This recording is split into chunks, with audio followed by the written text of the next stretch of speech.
Dando continuidade, então, ao nosso programa, eu gostaria de convidar minha colega Jocely Oliveira dos Santos, que ela vai contar as experiências e as vivências do grupo da CRON. A doutora Jocely é gastroenterologista, titular da Sociedade Brasileira de Gastroenterologia, também pela Sociedade de Endoscopia Digestiva e é membro do grupo do GEDIB. Jocely, muito obrigada.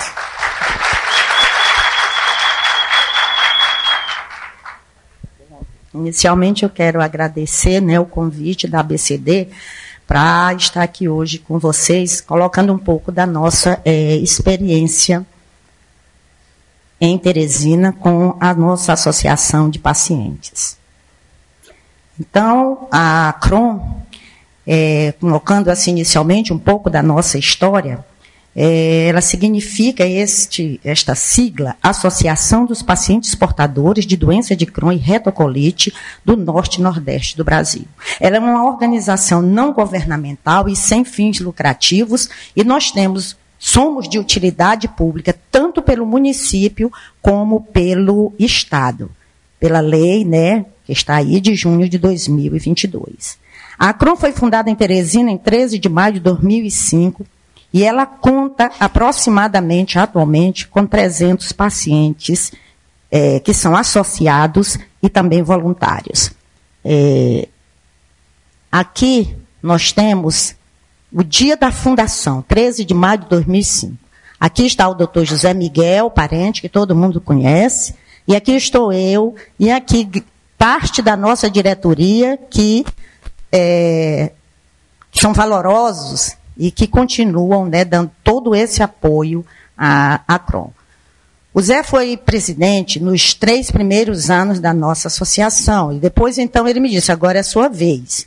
Eu disse, Zé, eu acho o seguinte, eu acho que os pacientes, eles têm condições, depois de 3 anos, de levar à frente essa associação. Eu vou ser a figura que vou ficar nos bastidores. E, desde então, todas as diretorias da Associação dos Pacientes Portadores de Doença de Crohn do Piauí é feita completamente de pacientes. Então, eu estou, e os voluntários estamos, para ajudar. Mas são eles que levam à frente a nossa associação. A CRON, ela surgiu de uma necessidade. Então, tinha muitos pacientes que chegavam para mim e diziam assim, doutora, só eu tenho essa doença, eu não conheço ninguém. Então, havia essa necessidade dos pacientes se unirem, se conhecerem, porque eles enfrentavam as mesmas dificuldades e os mesmos problemas, só que isoladamente, pois eles não se conheciam. Então, havia necessidade de um ideal comum que a gente coloca aqui como unir esses pacientes, conhecer, eles precisavam saber quem são eles, superar os seus problemas e empoderar. Já foi falado muitas vezes do empoderamento, isso é importante. Tem médico que não gosta que paciente diga, doutor, minha doença está do mesmo jeito, não melhorei não, esse remédio não está dando certo não. Ô doutor, não está na hora de eu sair da mesalazina e mudar para um biológico? Tem médico que nem sabe, às vezes, lidar com os biológicos, e às vezes ele esquece que um paciente empoderado, ele vai mais ajudar do que atrapalhar. Mas muito médico tem medo. Então, os nossos pacientes na CRON, a gente busca isso, dá informação para que eles empoderem-se e cheguem na consulta com o paciente, com o médico, para contribuir no seu tratamento. Não apenas um alvo da sabedoria do doutor que chega lá e diz para ele que ele tem que usar aquilo, ou aquela outra medicação. Então, empoderar é importante para as associações de pacientes. Aqui, nós temos que a maioria dos pacientes, eles são atendidos pelo Sistema Único de Saúde. Muitos moram em Teresina, outros no interior do estado do Piauí. Mas, como eu disse, nós recebemos em Teresina muitos pacientes do Maranhão e do Pará. 2 casos, Paraupeba, chegou na semana passada, está internado, para chegar até o HU. Paciente de Bacabal, que chegou depois de 3 anos, ele já tinha o diagnóstico de retocolite ulcerativa, mas esse paciente já iniciou o quadro, que atingia membros superiores, que eu nunca tinha visto, e as costas do paciente, aqui é só a perna, e ele não chegou, já foi direto para o imunobiológico, e aqui após o tratamento. Então, nós temos que conversar sobre isso, sobre a gente unir forças para que né, esses pacientes sejam tratados nos seus locais de origem. Qual é, então, a visão da nossa associação? Diz que nós somos do tamanho dos nossos sonhos. Então, a ACRON, ela visa estar entre as 3 maiores associações de pacientes do Brasil. A nossa missão é ser uma associação de autoajuda que dá apoio, assistência aos pacientes portadores da DI no Piauí, com o objetivo deles terem acesso ao seu médico. É difícil o paciente chegar ao especialista. Ela disse, eu fiquei 3 anos andando, 4 anos andando, e não consegui chegar ao especialista, tratando com o clínico geral, ou com o coloprocto, que muitas vezes não sabe tratar doença inflamatória intestinal, e aí eu estava usando mesalazina, eu tenho doença de Crohn. Não se trata mais doença de Crohn com mesalazina, mas ela estava usando mesalazina há 3 anos. Então, é importante que o paciente tenha acesso ao gastroenterologia. Mas também que tenha acesso ao tratamento adequado, porque às vezes o paciente tem até o diagnóstico. Mas aquele paciente de Bacabal, ele estava usando medicamento errado. E, por fim, melhorar a sua qualidade de vida. E os nossos valores são o da união, o da integridade, o da compaixão, porque se a gente não tiver diz que compaixão é você sofrer com. E você só se alia a alguém se você sentir a sua mesma dor. Então, é uma dos nossos valores. E o da inclusão. Nessa tenda, tem que caber todo mundo junto. A nossa diretoria ela é composta pelo conselho diretor, pelo conselho fiscal e por voluntários. Eu, médica, um assistente social, um advogado e um economista. Então, eu diria para as associações que o centro, o coração de uma associação é a sua diretoria. E a gente tem apostado muito nas nossas diretorias para empoderá-la, dar informação, fazer crescer em união, fazer crescer, né, em tudo aquilo que a gente precisa para fazer uma associação ir para frente. Muitas vezes, no Maio Roxo, alguém não vai porque está internado, mas o outro vai. Nas nossas reuniões de planejamento estratégicos, de avaliação, fulano não veio da associação porque está doente, mas às vezes vai até doente. Então eu vejo a importância, e eu até me emociono de ver como essa nossa diretoria em Teresina é uma diretoria valorosa. Eu queria que nesse momento essa turma se levantasse, eles estão aqui. E queria pedir uma salva de palmas para todos eles.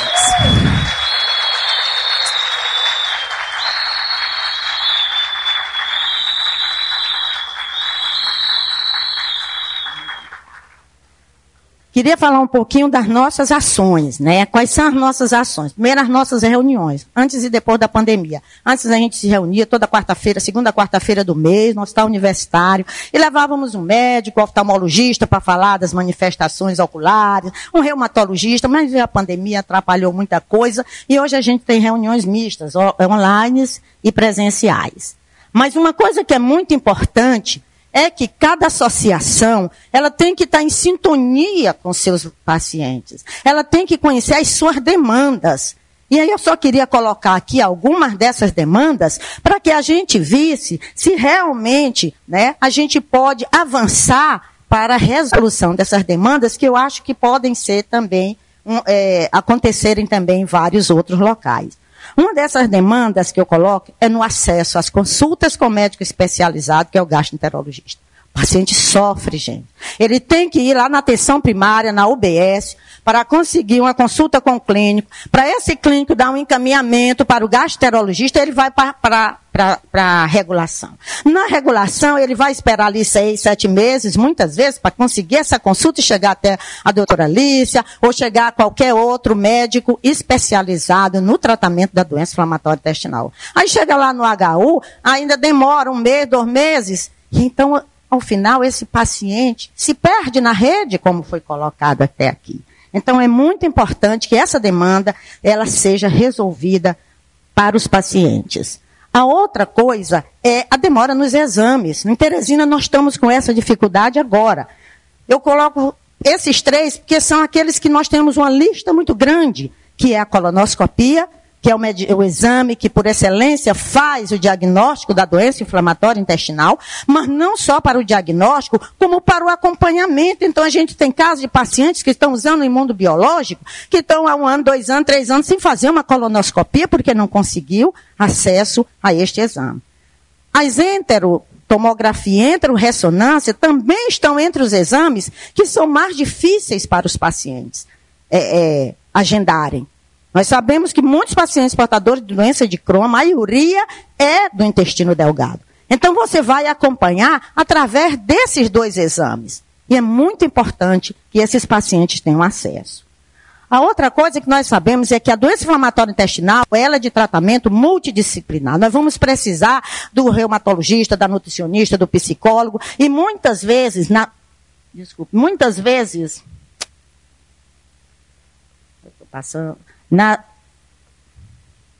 muitas vezes nas nossas linhas, o que é que houve aqui? Eu acho que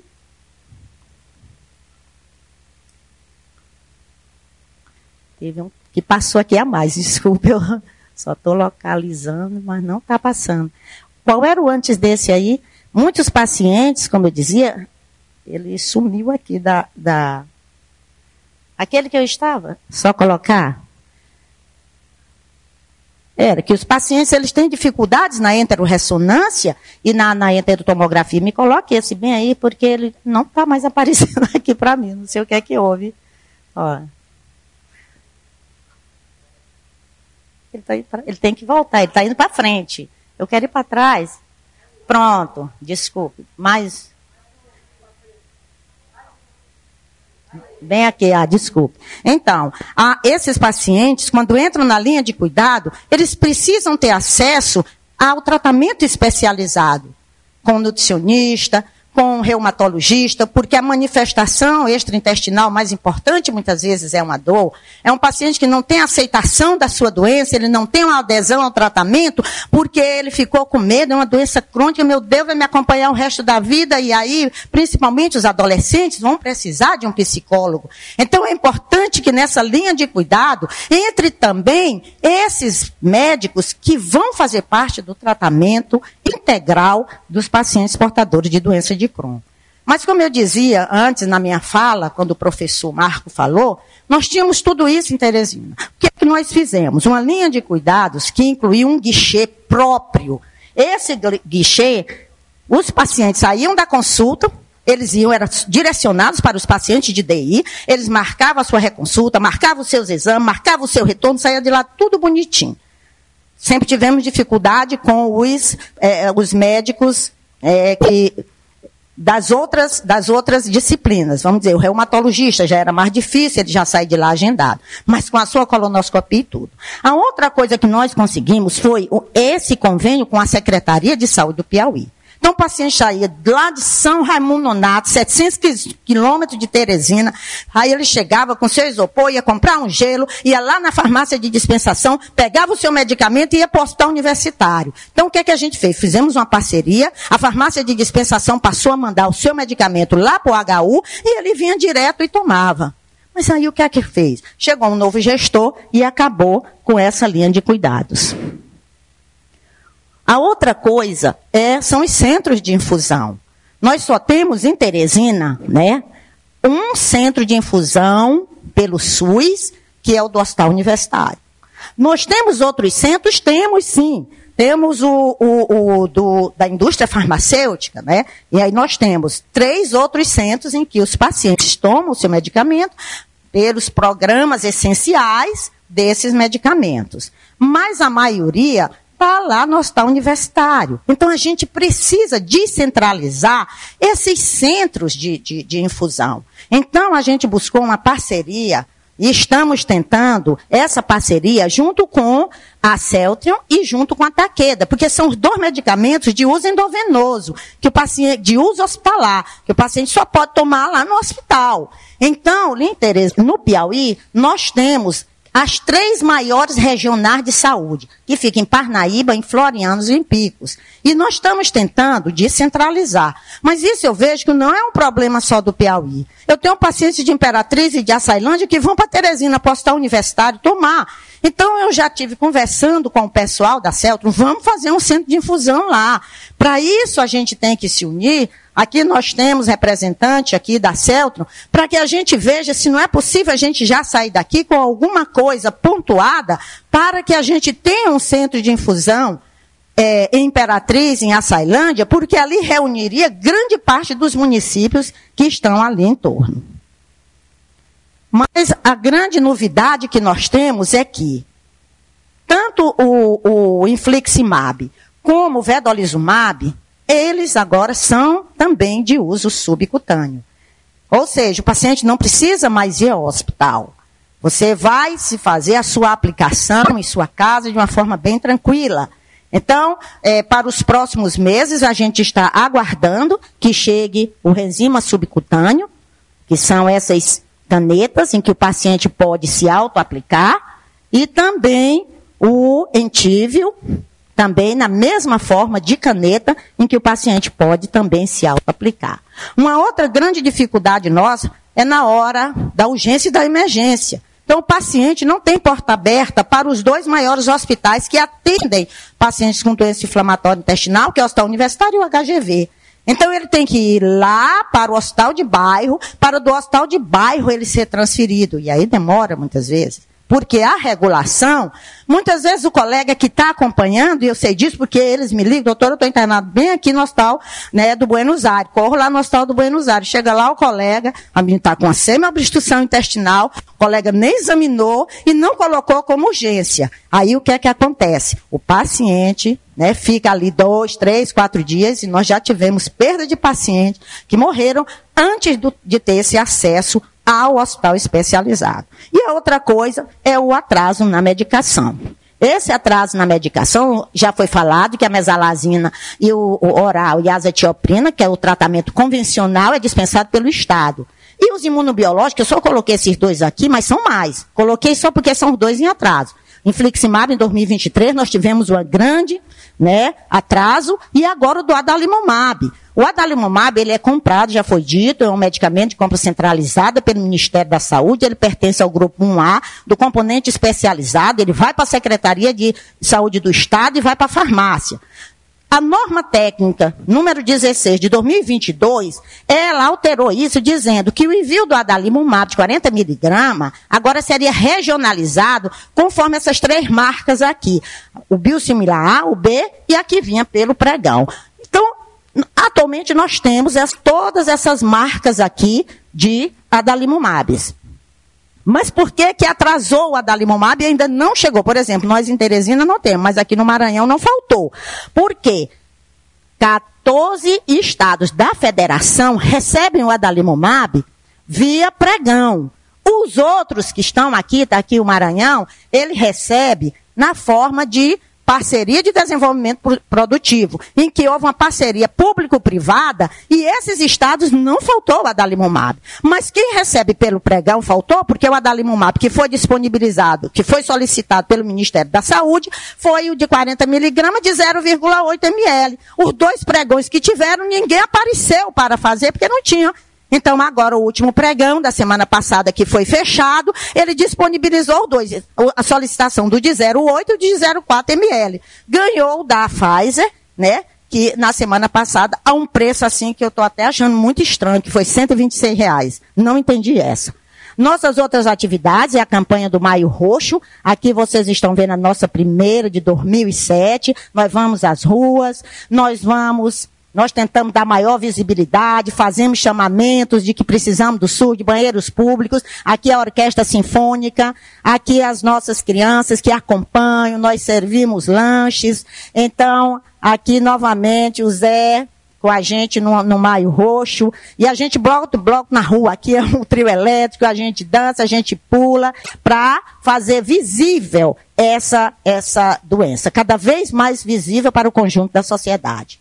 Aqui é um dos Maio Roxo mais interessantes que nós tivemos, que foi uma demanda grande, onde a gente falou do TFD para os pacientes e quem tinha direito à aposentadoria, porque todo dia no grupo de WhatsApp tem uma pessoa perguntando, eu posso me aposentar? Gente, assista a live que a gente fez.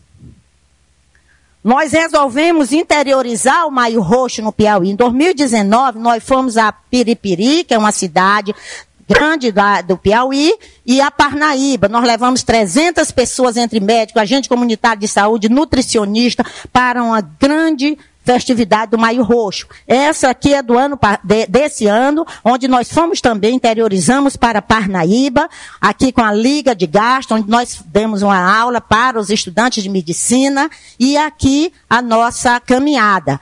Armamos 2 tendas para também oferecer um serviço de prestação de saúde. Glicemia, medida da pressão arterial, teste rápido para hepatite B, C, AIDS. Então a população e foi muito legal a gente fazer isso. Aqui nossas lives que nós fizemos em 2020 e 2021, quando a pandemia veio, aliás, 2021 e 2022, onde o número de acessos foi muito grande, 4.200 acessos. Aqui a nossa divulgação que nós fazemos, aqui é o nosso primeiro panfleto, Marta, que uma vez você até falou dele numa aula sua, quando a gente falava sobre, posso engravidar se eu estou com doença inflamatória intestinal, não sei se você lembra dela, atualizamos agora. Aqui a Ponte Estaiada de Roxo, o Palácio do Governo, para que a gente bote o bloco na rua e isso. A nossa participação no FOPAD. Nós, acho que com poucas outras associações, participamos de todos os FOPADs que já existiram até o momento. E a outra nossa grande ação é a nossa participação no Conselho. Gente, nós temos que dividir poder. Nós temos um instrumento para dividir poder e esse instrumento se chama Conselhos de Saúde. Dentre os princípios do SUS de equidade, descentralização, universalização, tem um que a gente esquece, que é o da participação popular. E a nossa participação se dá através desses conselhos, onde a gente pode dizer o que nós queremos. Então é muito importante, nós já conseguimos na associação ter 2 membros no Conselho Municipal de Saúde e do Conselho Estadual de Saúde. PFD é um direito legal do paciente, nós estamos brigando por isso, pelas consultas, por tudo, nos conselhos.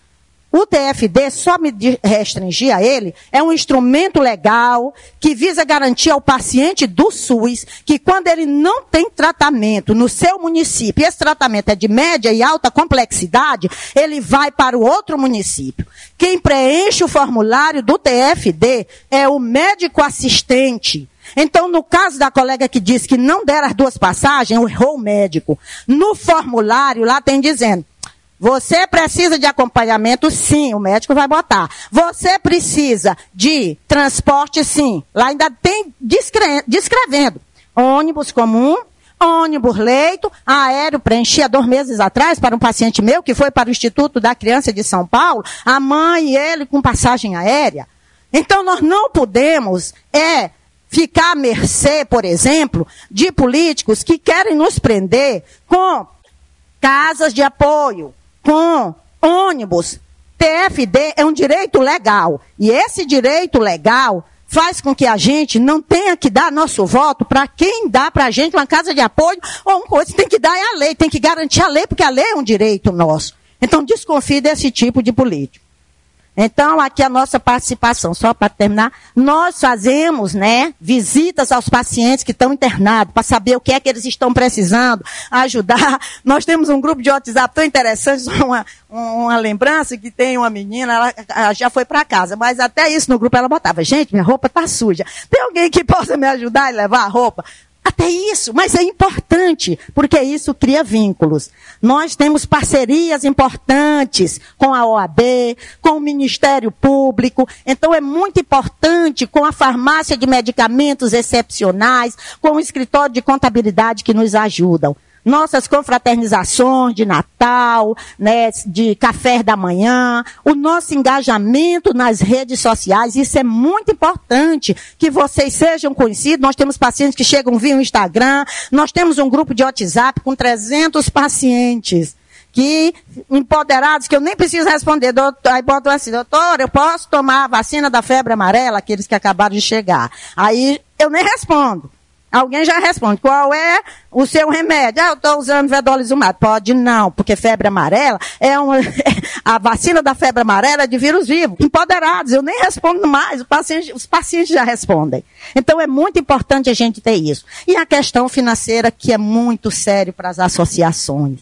Teresina, nosso grande meio de ganhar dinheiro, ainda é o Maio Roxo, a gente vai aos hospitais, supermercado, indústria farmacêutica, tudo para conseguir as nossas, o dinheiro. Mas as camisas que nós temos nos rendem um grande percentual para a gente se manter. E para terminar, os nossos desafios que eu queria colocar aqui. Primeiro, fazer com que o SUS, a maioria de nós dependemos do Sistema Único de Saúde. Então, nós temos que fortalecer esse Sistema Único. E a gente só vai fortalecer se a gente estiver lá junto. Então, nos municípios de vocês, procurem conhecer os conselhos, candidatem as pessoas, porque nós só vamos dizer, o hospital vai ter que atender agora os pacientes de doença inflamatória intestinal como porta aberta, se a gente participar desses conselhos. Senão, a gente não vai conseguir. O segundo desafio é de capacitar as nossas associações. A doutora Marta esteve aqui com a nossa associação lá em Teresina, nos dando uma brilhante aula, que ainda hoje está aqui na nossa memória e nos nossos corações. Um desafio grande é de manter, de fortalecer a DI Brasil. Então, pouco se falou aqui hoje sobre esse é um grande mecanismo que nós temos, é uma grande porta para fortalecer as nossas associações. Nós temos que manter viva a solidariedade e a nossa união, porque só assim seremos mais fortes. Muito obrigada.